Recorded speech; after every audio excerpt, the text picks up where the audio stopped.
दोस्तों मैं हूं सुरेश कुमार और आप देख रहे हैं जनता का रिपोर्टर। मैं इस वक्त खड़ा हूं दिल्ली गाजीपुर बॉर्डर के पास, जहां पर किसान पिछले 21 दिनों से धरना प्रदर्शन कर रहे हैं। इन विरोध प्रदर्शन कर रहे किसानों की मांग है कि मोदी सरकार जो अपने 3 नए कृषि कानून लेकर आई है, इनको वापस किया जाए। अगर ये 3 कानून वापस नहीं होते हैं तो जब तक इनका प्रदर्शन लगातार ऐसे ही जारी रहेगा। इसी बीच आज कुछ पूर्व सैनिक आए हैं यहाँ पे किसानों के साथ मंच साझा करने के लिए और इन्होंने इनका समर्थन किया है। आइए हम किस जवान पूर्व सैनिकों से बात करते हैं और जानते हैं ये यहाँ पर क्यों आए हैं और ये अपना समर्थन क्यों किसानों को जिता रहे हैं। सर, आपका नाम और आप कब अपने पोस्ट से रिटायर हुए थे? मैं कहाँ से आए? एक्स सूबेदार वीर सिंह चौहान, मैं हरियाणा से बिलोंग करता हूँ। और आज पिछले 21 दिन से मेरे किसान भाई, मेरे पिता तुल्य किसान भाई यहाँ पर पड़े हुए हैं ठंड में। जिस प्रकार से इस सरकार ने काले कानून पास किए हैं किसान अहित में, उनको तुरंत वापस लेना चाहिए, हट नहीं करनी चाहिए। मैं सरकार से विनती करता हूं, क्योंकि आप प्रधान हैं, देश के प्रधानमंत्री हैं। यदि किसान अगर इस बात को समझते हैं अच्छे से, मैं भी आपसे पूछता हूं, जो एक काला बाजारी की एक सीमित सीमा थी कि इतने स्टॉक तक आप अपने स्टोर में रख सकते हैं, आप बताइए वो कानून किस एंगल से किसान हित में है? वो तो स्ट्रेट वे अपने व्यापारी जो मित्र हैं मोदी साहब के और अमित शाह के, उनको फ़ायदा पहुंचाने के लिए कानून बने हैं। ऐसा ही कॉन्ट्रैक्ट एग्रीमेंट है, किसान अपने ही खेत में बंधवा मजदूर हो जाएगा।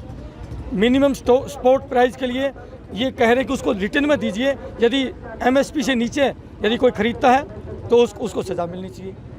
तो कुल मिलाकर के किसी चीज़ को मानने के लिए तैयार नहीं है। लेकिन मैं अपने किसान भाइयों को सलाम करता हूं, उन्होंने हिम्मत से ये मैदान संभाल रखा है, ये मोर्चा संभाल रखा है। 6 महीने का अपना राशन लेके आए हैं और जब तक इस सरकार को नहीं मना लेंगे, ये यहाँ से इस मोर्चे से नहीं हटेंगे। सरकार को अंत में मानना ही पड़ेगा, क्योंकि जनता जनार्दन होती है, जनता में ताकत होती है और पूरा देश आज खड़ा हो चुका है।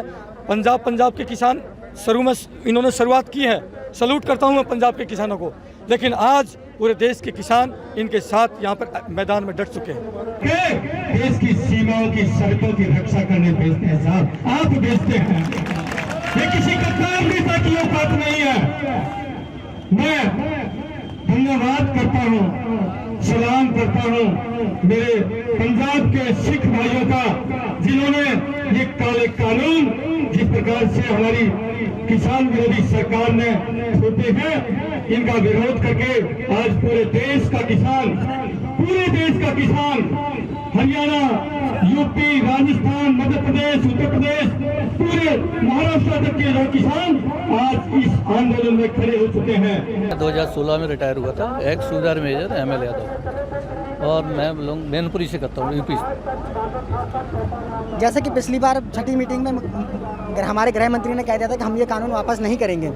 अगर आगे की मीटिंग में भी अगर ऐसा बोला जाता है कि कानून अगर हम वापस नहीं करेंगे तो इस विषय पे फिर आपका क्या है? आंदोलन चालू रहेगा। जय जवान जय किसान, कंटिन्यू आंदोलन चालू रखेंगे जब तक सरकार नहीं मानेगी। ये दमन चक्र की सरकार कब तक चलेगी? ये दमन नहीं चल सकती है। ये जो दबंग जो आंदोलन जो चल रहा है ना, जैसे कांग्रेस अंग्रेजों ने चलाया था, वो ये शासन चलाना चाह रहे हैं। ABM से सरकार बना लेना जबरदस्ती और जनता पे कुचलना चाहते हैं। जनता को, जनता की नहीं सुनना चाह रहे हैं, तो वो नहीं चलेगी। अब कब तक चलेगी? 6 साल चल दिया, कुछ नहीं किया, सिवा फेंको, झूठ बोलना और कुछ मीडिया को खरीद रखा है, वो झूठ प्रचार करती है। इस तरह सरकार चल रही है, न जवान की न किसान की, किसी की चिंता नहीं है। इनको बेरोजगार कर दिया। ये चाय बेचने वाले अब देश को बेच रहे हैं, सारा कुछ बेच दिया। अब क्या करेंगे? ये कुछ नहीं करने वाले हैं। इसका आंदोलन ही है एक चारा। आंदोलन के लिए ग्राउंड में अभी उतर के किसान और जवान उतर गए, तो अब तो कोई आना नहीं, सरकार को मानना ही पड़ेगा। जैसा आपने देखा होगा जब यहाँ तक जो किसानों को पहुँचने के लिए कितना संघर्ष करना पड़ा, कितनी जगह पे ठंड के समय पानी की बौछार झेलनी पड़ी, इनको आंसू गैस से गोले झेलने पड़े।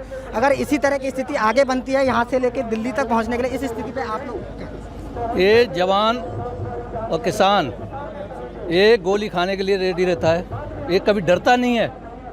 देश की सेवा करता है, कभी गोली से और इससे घबराता नहीं है, कभी भी इससे डरने वाला नहीं है, न किसान न जवान।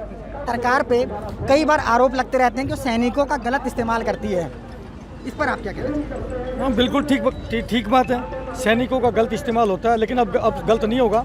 अब सैनिक जाग चुके हैं हमारा इस्तेमाल सैनिकों का नहीं होने देंगे। सीमा पर जो खड़े हैं वो भी इन्हीं के बेटे हैं, इन्हीं किसानों के बेटे हैं। मैं आपके चैनल के माध्यम से उन सभी से एक बात कहना चाहूँगा कि मेरे प्यारे सैनिक भाइयों, आप वहाँ पर डटे रहिए।